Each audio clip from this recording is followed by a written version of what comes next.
Chers paroissiens, on est heureux ce soir de vous donner un premier mot pour avoir ce contact, ce lien avec vous. Les trois prêtres, Virginie est avec nous, avec le cœur évidemment, elle est chez elle. Franck, Auzinda, notre assistant paroissial aussi, François, qui a beaucoup travaillé pour cette messe retransmise ce matin. En fait, on est tout cœur avec vous. C'est à la fois une douleur pour vous et pour nous de ne pas pouvoir communiquer, être en communion davantage. On a célébré la messe ce matin, on vous a porté dans notre prière et on essaiera de vous porter et de vous donner des nouvelles assez régulièrement, au minimum une fois par semaine et plus si nous le pouvons, pour que cette famille que nous sommes, cette paroisse, eh bien, demeure malgré la distance. Il me semblait que cet événement qui n'est pas choisi, qui est une épreuve, qui est une souffrance, qui est un mur, il faut en faire un pont. Hein. Vous savez, Dieu parfois utilise des choses tordues, des événements qu'on n'a pas choisis pour nous rejoindre. C'est quand même le mystère de la croix. C'est comment d'un obstacle, il en a fait un lieu pour nous aimer et nous sauver. Et donc je me disais, la question pour nous en ce temps de confinement, c'est comment faire pour que peut-être notre prière s'approfondisse davantage, puisque nous ne pouvons pas avoir la messe physiquement, mais nous pouvons prier, prier chez nous, prier aussi à la paroisse.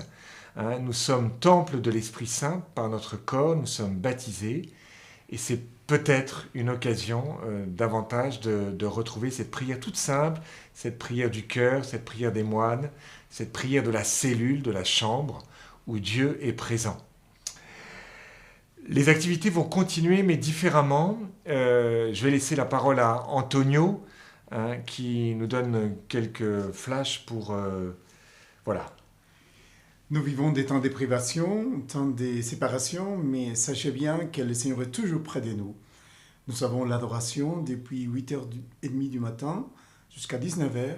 Et dans l'après-midi, nous les prêtres, nous sommes disponibles pour vous accueillir, pour le sacrement du pardon, pour l'accueil, si vous voulez partager quelque chose, pour vous aider à avancer dans les chemins que vous êtes en train de faire avec le Seigneur. Et aussi, si vous savez des personnes qui sont malades, si vous connaissez des voisins et qui ont besoin de nous, on peut les rejoindre là où ils sont. Voilà, nous sommes là pour vous aider à avancer. Des personnes malades sont souvent seules, des personnes isolées. Il est important que ce confinement n'augmente pas l'isolement, mais soit pour nous tous une occasion en fait, de rejoindre les personnes différemment. Voilà, l'accueil de loisirs va avoir de nouvelles modalités. Je laisse le Père Yann, qui s'occupe plus des jeunes, de vous dire quelques mots.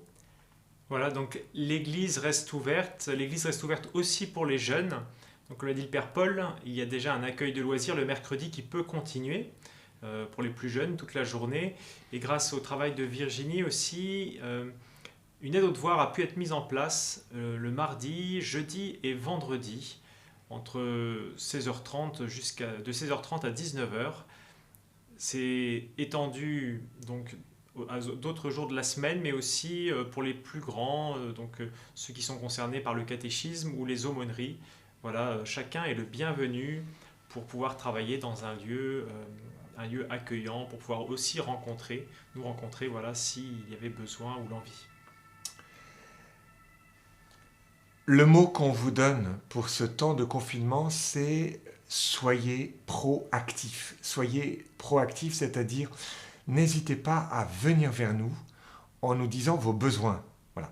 Nous avons pensé vous rejoindre en vous proposant la messe retransmise chaque semaine. On essaiera aussi par la suite de faire des petites catéchèses régulièrement. Mais c'est aussi vous, votre demande, qu'est-ce que vous souhaitez, quels sont vos besoins, que cette paroisse est la vôtre. Donc allez-y, n'hésitez pas à nous mettre des mots sur le site internet.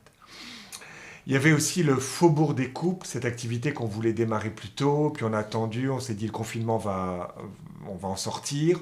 On s'est dit il faut commencer, donc le 20 novembre, nous aurons une première rencontre, ça s'adresse à tous les couples, quel que soit l'âge, pour prendre soin de son couple. Donc là encore, mettez un petit mot et puis on vous donnera le lien pour vous connecter. Voilà, ça sera donc première rencontre du Faubourg des Couples à distance. On vous garde dans la prière et on se confie simplement à la Vierge Marie à travers cette prière qu'elle nous a laissée. Et elle est à nos côtés. Je vous salue Marie, pleine de grâce, le Seigneur est avec vous. Vous êtes bénie entre toutes les femmes, et Jésus, le fruit de vos entrailles, est béni. Sainte Marie, Mère de Dieu, priez pour nous pauvres pécheurs, maintenant et à l'heure de notre mort. Amen. Merci, au revoir, à bientôt.